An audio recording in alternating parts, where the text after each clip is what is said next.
เนาะเป็นหยังหนึ่งหลายๆคนหนึ่งอยากได้สัญชาติไทยสัญชาติไทยมีหยังแน่ดีเป็นหยังถึงทุกคนหลายๆคนถึงอยากได้สัญชาติไทยเนาะคลิปนี้มีคำตอบเนาะทุกคนไปเบิ่งกัน 2,000 years later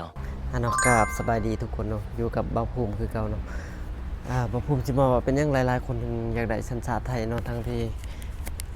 หลายๆคนมาเฮ็ดงานอยู่ในไทยแล้วอยากได้สัญชาติไทยหรือว่านักกีฬายังหลายๆคนอย่างตัวอย่างน้องพยัคฆ์เป็นคนลาวเป็นหยังจังอยากได้สัญชาติไทยเนาะ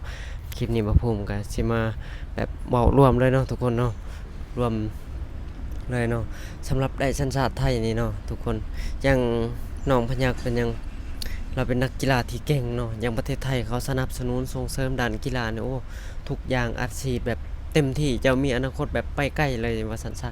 จาก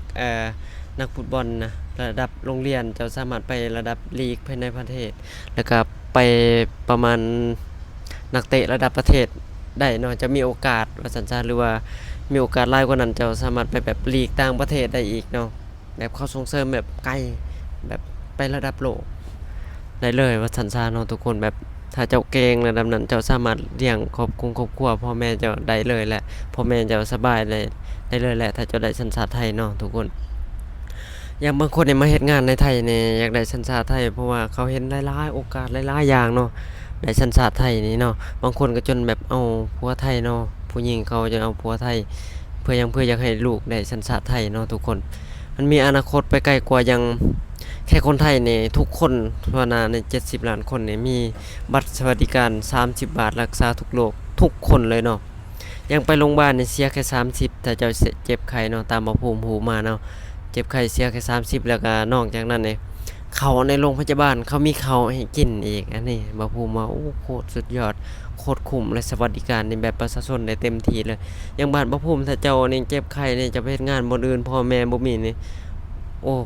บ่มีคนไปส่งข้าวให้เจ้าแล้วนอกจากเจ้าไปหาซื้อกินเองเนาะบ่มีในโรงพยาบาลเขาสิจ่ายข้าวจ่ายน้ำให้เจ้ากินเนาะอันนี้บ่ภูมิว่าโอ้แบบคุ้มค่ากับบัตร30คนแบบเอาเป็นแบบอย่างเพราะว่าประชาชนได้เต็มๆเลย ประโยชน์ตัวนี้เนาะสองมาก็คือการเข้าโรงเรียนในไทยนี่เอ่อ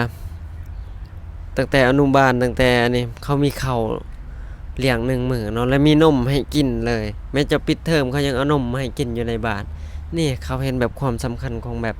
อ่าเด็กน้อยของคนบ้านเขาเนาะทุกคนเนาะ